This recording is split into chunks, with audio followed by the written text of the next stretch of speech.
লংগিয়াৰ সমীপৰ খণ্ডিকৰত মৃতদেহ খণ্ডিকৰ পপচোৱাৰ ৰহুল আমিন বুলি জানিব পৰা গৈছে।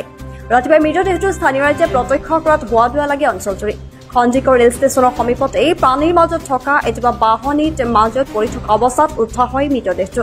স্থানীয় ৰাইজে সমগ্ৰ ঘটনাটো হত্যাকাণ্ড বুলি সন্দেহ কৰিছে। ঘটনাস্থলীত কাউৰাবাহা আৰক্ষী উপস্থিত হৈ মৃতদেহটো চমজি লয়। ঘটনা সন্দৰ্ভত কাউৰাবাহা আৰক্ষীয়ে তদন্ত আৰম্ভ কৰিছে।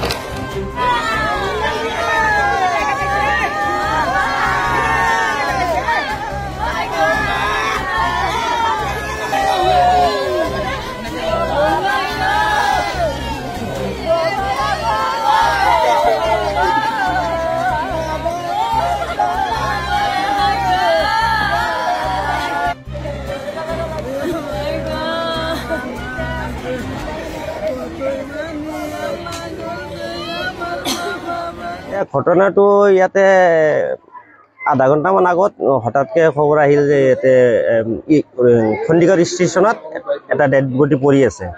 এতিয়া মানুহ আহিছে, অহাৰ পিছত এতিয়া সন্দেহজনক হৈ আছে। এতিয়া ছুইচাইড কৰিছে না মাৰিছে, কিন্তু আমি চোৱা মতেতো গলত অলপ জখম হেন পাই আছোঁ।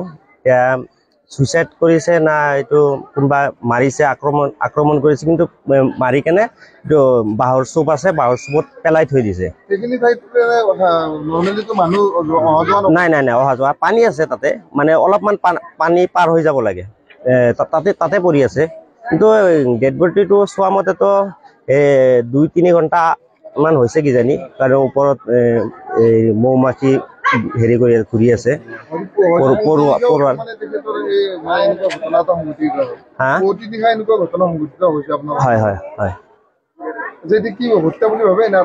এতিয়াতো আমাৰ সন্দেহটো হত্যাই হেন লাগি আছে। তাৰমানে গলত অলপমান জখম পাই আছো, আমি দেখা পাইছো জখমৰ নিচিনা আছে। কিন্তু এতিয়া পুলিচে তদন্ত কৰিব লাগে এইটো বস্তুটো। আচ্ছা, মই তাৰমানে 9:15 মানে ইয়াতে আহিলোঁ কিবা এটা কামত। এইখিনিত অহাৰ পিছত মানে ইটো ঘৰত মানে হাচু, মানে যিটো মানুহ ঘৰৰ পিছফালে তেখেতৰ নাম মানে হাছন আলী, আৰু তেখেতৰ মানে মাইকীজনী হাল্লা কৰি দিলে। আমি সুধিলোঁ কি হৈছে, কৈছে মই হাঁহক মানে ভুচি দিব গৈছিলোঁ, তাতে মানুহ এটা পৰি আছে। আমি সেনেকৈ যাই পেলাই মানে চালোঁ। তাৰপিছত তেনেকৈ চিনি পালোঁ যে মানে ৰহুল আমিন তাৰ নাম, তাৰ ফাদাৰৰ নাম হ'ল মানে শ্বাহজাহান আলী। মানে চালোঁ, মই যাই কিনে চাই পেলাই মানে চালোঁ মানুহখিনি আৰু ওচৰৰ মানুহ আহি পালে। তাৰপিছত আপোনাৰ মানে আমাৰ সন্দেহ হৈ আছে, মানে কি কোনোবাই মানে মাৰি পেলাই থৈছে। তাতে একচুৱেলি মানে নিজে যাই কিনে মৰা জেগা নহয়। আৰু আমি বিচাৰোঁ মানে আৰক্ষী বাহিনীয়ে মানে পুৰাখনে উচিত তদন্ত কৰি মানে হত্যাকাৰী ওলাই দিব লাগে। এইখিনিয়ে।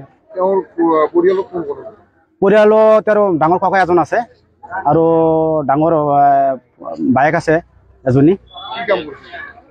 তেখেতেতো একো নকৰে, আমি জানাত বিজনেছ কৰে। মানে ডাঙৰ ককাজন মানে আপোনাৰ চাকৰি কৰে, ৰেলৱে চাকৰি কৰে, আৰু ফাদাৰজন ঢুকাইছে, ৰেলৱে চাকৰি কৰিছিল।